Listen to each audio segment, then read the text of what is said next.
C'est promis, demain je change. Combien de fois me le suis-je dit? Toutes ces résolutions de début d'année ou de retour de vacances. Et pour quel résultat?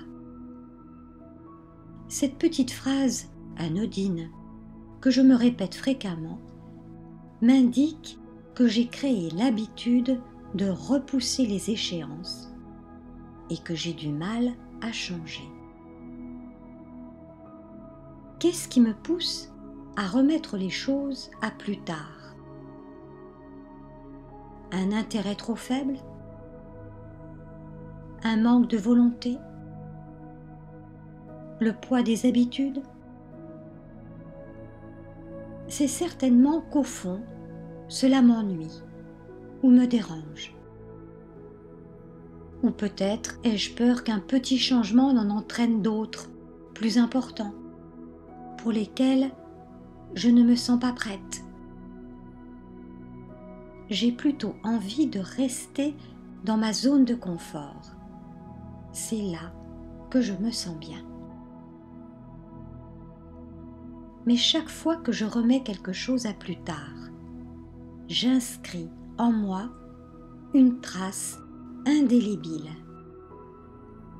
Et j'associe deux empreintes, celle de ne pas l'avoir fait et le regret, ou pire, le sentiment de culpabilité qui l'accompagne. Et pour rétablir un certain équilibre, je me trouve toujours de bonnes excuses. Je n'ai pas le temps. Je suis trop occupée. En ce moment, je suis complètement débordée. Je me rends compte maintenant que même s'il s'agit de choses peu importantes, c'est autant de poids que je fais peser sur moi. Tout ce que je n'ai pas fait vient encombrer mon esprit. Et je m'étonne ensuite de me sentir alourdie et fatiguée. Petit à petit, ma confiance en moi s'effrite. C'est tout un enchaînement qui se met en place, dont je suis finalement le seul auteur. D'autant plus que je renforce aussi une forme de désinvolture, voire de négligence, qui en fait me nuit. Et puis, je me dis que je ne suis pas vraiment obligée de changer tout de suite, que j'ai le temps, ce qui n'est pas forcément vrai. Au moment où je reçois le signal du changement à opérer, cette prise de conscience, ce déclic, correspond également à une énergie bien particulière. Et si je remets à plus tard ce que je dois faire, cette énergie diminue. Plus je mets d'espace entre le signal et le changement lui-même, moins j'ai envie de le faire.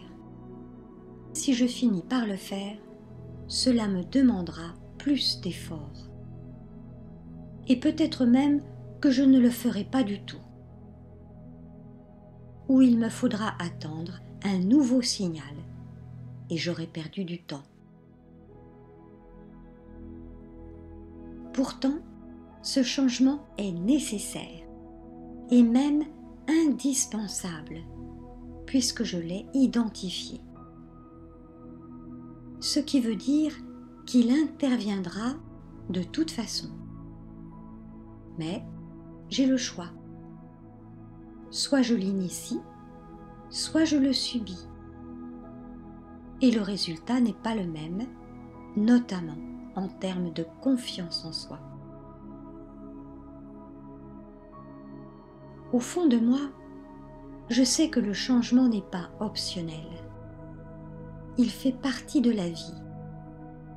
C'est donc un impératif. il se manifeste toujours par des signes annonciateurs, des petits indices parsemés sur ma route pour m'aider à prendre conscience que quelque chose ne tourne pas rond et que je dois y remédier. Je réalise que tout changement durable s'initie de l'intérieur. Je ne dois pas attendre d'être acculé par des événements extérieurs qui se feront sentir de façon de plus en plus pressante et sans doute plus difficile à vivre. J'accorde maintenant toute mon attention à ce signal et je prends conscience de l'importance que ce changement revêt et de tous les bienfaits qui pourront en découler. Sans doute me faut-il rééquilibrer quelque chose dans mon quotidien, revoir mes priorités,